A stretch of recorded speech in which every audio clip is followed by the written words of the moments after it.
Good afternoon everyone. बहुत बहुत स्वागत और अभिनंदन है आपका साइंस की क्लास में। जैसे कि आप सभी को बताएं, पिछले वीडियो में हमने चैप्टर नंबर 5 को स्टार्ट कर दिया था। चैप्टर नंबर 5 जो कि आपका है दैनिक जीवन में रसायन। तो वहाँ पे हमने देखा कि किस तरह से रसायनों से हम हर दिन प्रतिदिन रूबरू होते हैं। खाद्य पदार्थों में, पेय पदार्थों में रसायनों का प्रयोग किया जाता है, साथ ही साथ औषधियों में भी रसायनों का प्रयोग किया जाता है। फिर उसके बाद हमने बात की थी कि जो पहला टॉपिक है चैप्टर का, वो पहला टॉपिक हमने लिया था अम्ल, और हमने अम्लों के बारे में बात की। अम्ल का मतलब क्या होता है, किन पदार्थों को अम्ल कहा जाएगा, आइडेंटिफाई कैसे किया जाएगा, क्या चख के पता लगाएंगे या पीकर पता लगाएंगे या हाथ लगाकर पता लगाएंगे या देखकर ही पता लगा लेंगे, या फिर कोई रासायनिक प्रक्रिया के द्वारा अम्लों की पहचान की जाएगी। तो कुछ जानकारी हमने पिछले वीडियो में डिस्कस की थी, उसी जानकारी को आगे बढ़ाने जा रहे हैं। पिछली बार हमने बात की थी अम्लों के प्रकारों को लेकर। अम्ल सामान्यतया दो प्रकार के होते हैं। एक प्रकार आप देख चुके हैं, पहले प्रकार को हमने कहा, एक प्रकार हमने देखा प्राकृतिक अम्ल। प्राकृतिक अम्ल वे हैं जो कि हमें प्रकृति से प्राप्त होते हैं। हमने देखा सिट्रिक अम्ल, जो कि आप जानते हैं कहाँ होगा, लेमन, संतरा भी आपकी, लेमन भी आपका, नींबू भी आपका, वहां पर भी आपको अम्ल मिलेगा जो कि प्राकृतिक वाला है। कुछ और भी अम्ल हमने देखे थे, लैक्टिक अम्ल, जैसे कि आपका दही में है। हम बात करें एसिटिक एसिड की, एसिटिक अम्ल आपका सिरके में है, शायद आपने नहीं लिखा होगा तो आप सुन लीजिएगा। एक अम्ल होता है जिसको कहा जाता है एसिटिक अम्ल। ये जो अम्ल है कहाँ पाया जाता है, सिरका में पाया जाता है। सिरका जिसको कि किचन में भी काम में लिया जाता है। सामान्यतः ब्यूटी पार्लर वाले समझ गए होंगे आप लोग, ब्यूटी पार्लर वाले जो हैं वो बालों को क्लीन करने के लिए भी सिरका को काम में लेते हैं। बिल्कुल पानी की तरह का पदार्थ आता है सिरका, जो कि एसिटिक अम्ल का एक तरह से हम कह सकते हैं स्रोत है। उसके अलावा हमने देखा गैलिक अम्ल किसमें है, गैलिक अम्ल की बात करें, मैंगो में गैलिक अम्ल होता है। मैंगो जिसको कि फलों का राजा कहा जाता है। तो हमने रानी की बात भी करी थी, फलों की रानी भी आपको याद होगी। कौन है फलों की रानी, शायद आपको पता होगा, भूल गए शायद आप लोग। चलिए कोई नहीं, मैं याद दिला देता हूँ आपके, लीची। लीची महारानी को कहते हैं फलों की रानी। लीची महारानी है फलों की रानी। तो ऐसे कुछ अम्लों की हमने बात की थी। आज दूसरा प्रकार हम यहाँ डिस्कस करने जा रहे हैं, ध्यान से देखिएगा, अम्ल ही चल रहे हैं। अगला प्रकार जो आता है वो है खनिज अम्ल।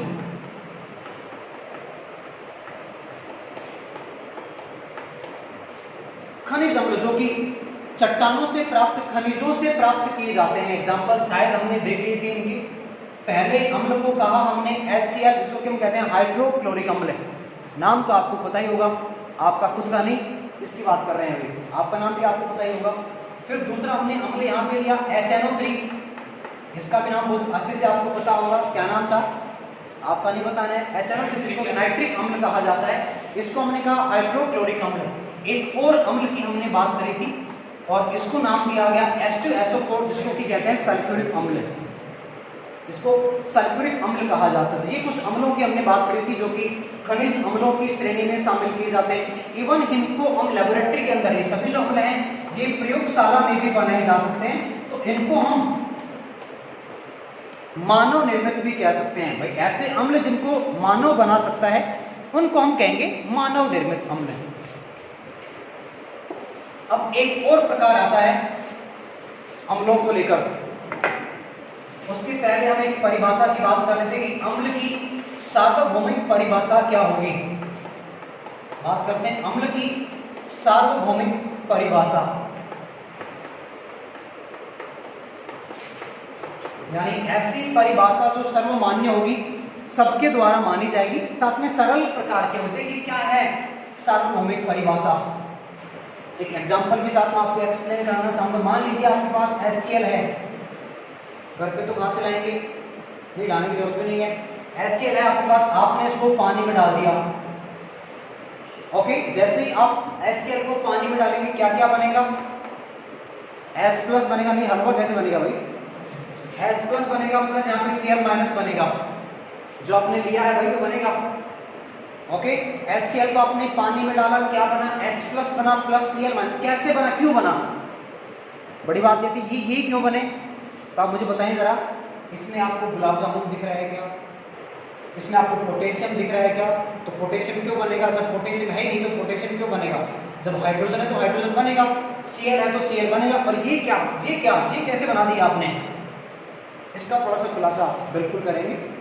H प्लस क्यों बना, माइनस क्यों बना, ये बात थोड़ी समझ से आपको परे लग रही होगी, थोड़ा पास लेके आते हैं बात को, क्या समझे हम। देखिएगा HCl है, हाइड्रोक्लोरिक अम्ल है। अब हम इसका अगर पोस्टमार्टम करें, पोस्टमार्टम मतलब इसको हम डिसोसिएट करें, अलग अलग करें, तो क्या क्या बन जाएगा, H बन सकता है, Cl बन सकता है। ओके दैट्स इट, यहाँ तक तो सी मामला। ये आयन कैसे आ गए हैं इसके लिए मैं जानकारी आपको देना चाहूंगा। देखिएगा H हाइड्रोजन पूरी आवर्त सारणी का हम पढ़ेंगे लेसन नंबर 7 में चल के आवर्त सारणी के बारे में। हमारी पूरी जो आवर्त सारणी है, पूरी आवर्त सारणी का एकमात्र तत्व है जो कैसा है, इस तत्व को कहा जाता है नोटोरियस एलिमेंट, कुख्यात भी कहा जाता है, आवारा भी कहा जाता है। क्यों कहते हैं आवारा, क्योंकि इसकी दो तरह की कंडीशन बनती हैं, ये इलेक्ट्रॉन का त्याग भी कर सकता है और इलेक्ट्रॉन ग्रहण भी कर सकता है। ये इलेक्ट्रॉन का त्याग भी कर सकता है, इलेक्ट्रॉन का ग्रहण भी कर सकता है।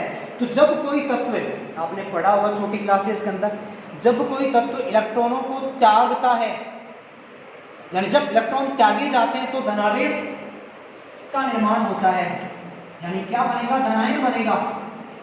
क्यों बनेगा धनायन, क्योंकि जब इलेक्ट्रॉनों को त्यागा जाता है तो उस केस में इलेक्ट्रॉनों की संख्या कम हो जाती है, और इलेक्ट्रॉनों की संख्या जब कम हो जाती है तो तत्व पर धनावेश आ जाता है। फिर से सुनिएगा, मान लीजिए किसी तत्व ने इलेक्ट्रॉनों को त्याग किया, तो जब इलेक्ट्रॉन त्यागे जाते हैं तो इलेक्ट्रॉनों की संख्या में कमी आ जाती है और कमी को धनावेश के द्वारा दर्शाया जाता है। ओके, अब बात करते हैं इलेक्ट्रॉन ग्रहण करने की। हाइड्रोजन ये काम भी कर सकता है, आवारा है, क्या करेगा, इलेक्ट्रॉन ग्रहण करके क्या बनाएगा, ऋणायन का निर्माण करेगा। क्योंकि जब भी कोई तत्व इलेक्ट्रॉन ग्रहण करता है, यहाँ इलेक्ट्रॉनों की संख्या में वृद्धि होगी। पहले क्या हुआ था, पहले इलेक्ट्रॉन त्यागे गए थे, धनावेश आया था। अब जब इलेक्ट्रॉन ग्रहण किए जाएंगे तो इस केस में यहाँ पे ऋणावेश का निर्माण होगा, यानी एक एनायन बनेगा। कैटायन कब बनेगा, जब इलेक्ट्रॉनों को त्याग किया जाएगा। अब बात करते हैं कि प्लस क्यों आया। जब भी याद रखिए, एक ट्रिक आपको बता रहा हूँ छोटी सी, देखिए ट्रिक क्या है, अपने पास ही रखिएगा ट्रिक। ये ट्रिक NPF स्पेशल है, तो ट्रिक को बाहर कहीं बेचने की कोशिश बिल्कुल न करें, आपके लिए ट्रिक बनाई गई है।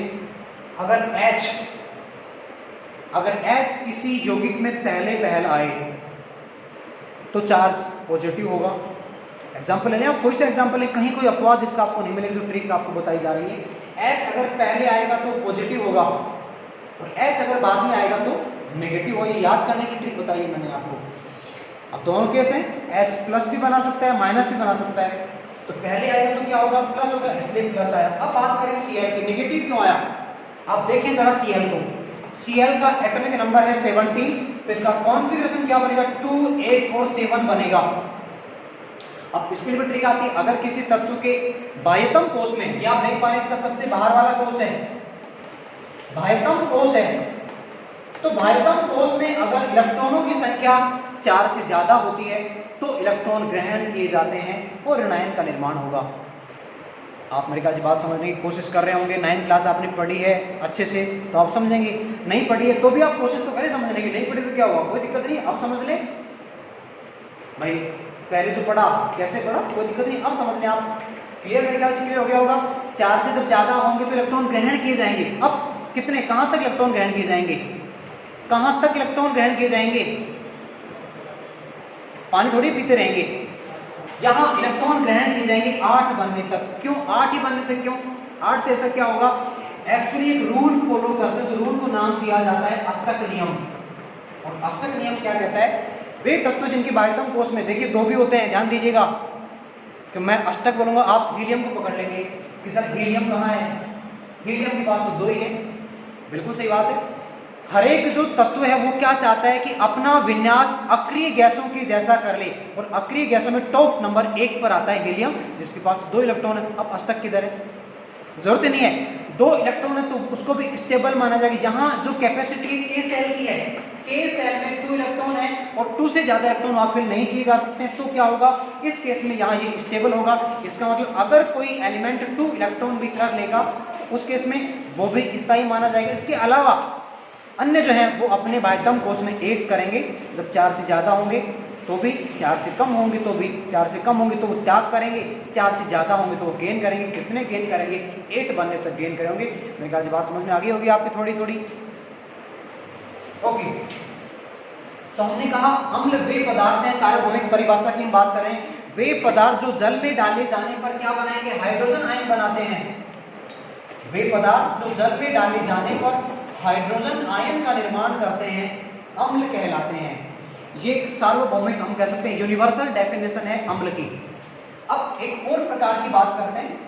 पहला प्रकार हमने लिया प्राप्ति स्रोत के आधार पर। अब बात करते हैं सांद्रता के आधार पर। एक और यहाँ बात करने वाले हैं सांद्रता की। सांद्रता के आधार पर भी अम्लों को 2 ही प्रकारों में बांटा गया है। एक को हम कहते हैं सांद्र अम्ल और दूसरे वाले को कहा जाता है तनु अम्ल। एक को हमने कहा सांद्र अम्ल, दूसरे वाले को हमने कहा तनु अम्ल। पहले बात करते हैं सांद्र अम्ल की। बहुत इजी एग्जांपल देके आपको बताऊंगा। आप लोग चाशनी जानते हैं, चाशनी जो कि रसगुल्ले में भी डाली जाती है, गुलाब जामुन में भी डाली जाती है। तो वो जब खाएंगे तो मुंह के अंदर भी डाली जाएगी, भाई खाएंगे तो मुंह के अंदर भी जाएगी। ओके, चाशनी हमने क्या किया? हमने 10 kg शुगर, चीनी, शुगर क्या चीनी, आपने 10 किलोग्राम चीनी ली है। 10 किलोग्राम चीनी, चीनी है 10 किलो, 10 किलोग्राम चीनी में आपने क्या किया? मिला दिया पानी। कितना? 1 लीटर। 10 किलोग्राम चीनी में आपने 1 लीटर पानी मिला दिया। जो विलयन बनेगा कैसा बनेगा? गाढ़ा बनेगा। और गाढ़ा बनेगा तभी तो चाशनी बनेगी। तो वो जो विलयन गाढ़ा है, उस गाढ़े विलयन को क्या नाम दिया जाता है? सांद्र अम्ल कहा जाता है। विलयन की बात हमने करी है। एक और चीज आपको यहाँ बताना चाहूंगा, विलयन कब बनेगा? विलयन का निर्माण कब होगा? जब उसमें होगा एक तो विलय जिसमें कि किसी अन्य पदार्थ में, अन्य कौन? विलायक, वह पदार्थ जिसमें अन्य पदार्थ में घुलने की प्रकृति होती है उसको तो कहते हैं विलय। जैसे कि चीनी पानी में घुल जाती है, पत्थर पानी में घुलता है क्या? हमें तो घोलना भी नहीं है। पत्थर घोल के क्या करेंगे पानी में? चीनी घुलती है पानी में, नमक पानी में घुलता है क्या? घुलता है। घोल के देख लो, किचन में जाइए आप लोग, आप किचन में जाइए, आप चीनी ले सकते हैं। आपको चीनी कितनी? आपको 1 चम्मच ले लें, पूरा डिब्बा थोड़ी डालना है आपको, खराब थोड़ी करनी है। चाशनी थोड़ी बनानी है, चाशनी बनानी है तो पूरा डाल लें आप। चाशनी नहीं बनानी तो 1 चम्मच से भी काम चल जाएगा। नमक भी आप ले सकते हैं, पूरा डिब्बा डालने की जरूरत नहीं है, कम लें, थोड़ा सा 1 चुटकी आप ले सकते हैं।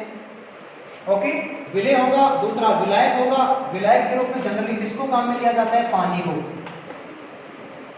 लेकिन ध्यान दीजिए, जरूरी नहीं है कि पानी ही हर बार विलायक का काम करे। आप हायर क्लासेस के अंदर पढ़ेंगे पानी के अलावा अल्कोहल को भी विलायक के रूप में काम में लिया जाता है। अल्कोहल आप जानते होंगे, वाइन, शराब में भी अल्कोहल को काम में लिया जाता है। अल्कोहल भी विलायक का काम करती है। बेंजीन भी विलायक का काम करती है। बेंजीन पढ़ेंगे आप इसी क्लास में आप पढ़ेंगे बेंजीन के बारे में। चैप्टर नंबर आगे वाला आपका आएगा, 8th नंबर का चैप्टर आएगा कार्बन वाला। वहां पे आपको बेंजीन भी पढ़ने को, देखने को, लिखने को मिलेगा। फिलहाल तो सुनने को मिल रहा है। ओके, तो विलायक के रूप में जनरली पानी को काम में लिया गया। विलय आपका कौन है? आपकी चीनी है। तो अगर आपने चीनी तो ली है ज्यादा, पानी लिया कम, तो आपका विलयन होगा सांद्र वाला। सांद्र बनेगा आपका विलयन। अम्ल में क्या करेंगे? मान लीजिए आपको 100 ml आपको सांद्र अम्ल बनाना है HCl का। HCl का आपको 100 ml विलयन बनाना है, वो भी कैसा वाला? सांद्र बनाना। तो क्या करेंगे आप? अब 100 ml से जितना संभव हो उतना तो आपको क्या लेना है? आप 99 ml ले लीजिएगा HCl, यानी विलय आप ज्यादा लेंगे, अम्ल की मात्रा ज्यादा होगी और पानी की मात्रा कम होगी। 1 ml आपने ले लिया है वाटर को, यानी पानी जब कम होगा तो विलयन बनेगा सांद्र, और पानी जब ज्यादा होगा, यानी विलायक अगर ज्यादा है, विलायक ज्यादा है तो आपका विलयन बनेगा तनु वाला। जैसे उल्टा करें हमने क्या किया? हमने 10 लीटर पानी लिया, 10 लीटर पानी में हमने 100 ग्राम चीनी डाल दी। पानी है 10 लीटर, हमने चीनी डाली 100 ग्राम, विलयन कैसा बनेगा? तनु बनेगा, पतला विलयन बनेगा। पतले विलयन को नाम दिया जाता है तनु। अम्ल के केस में क्या होगा? अम्ल की मात्रा लेंगे आप कम, पानी की मात्रा लेंगे ज़्यादा, तो आपका अम्ल बनेगा तनु। फिलहाल हम यहीं रोकेंगे क्लास को, नेक्स्ट क्लास में टॉपिक को आगे लेते हुए चैप्टर को आगे बढ़ाएंगे। अब तक के लिए stay home, stay safe, thank you so much.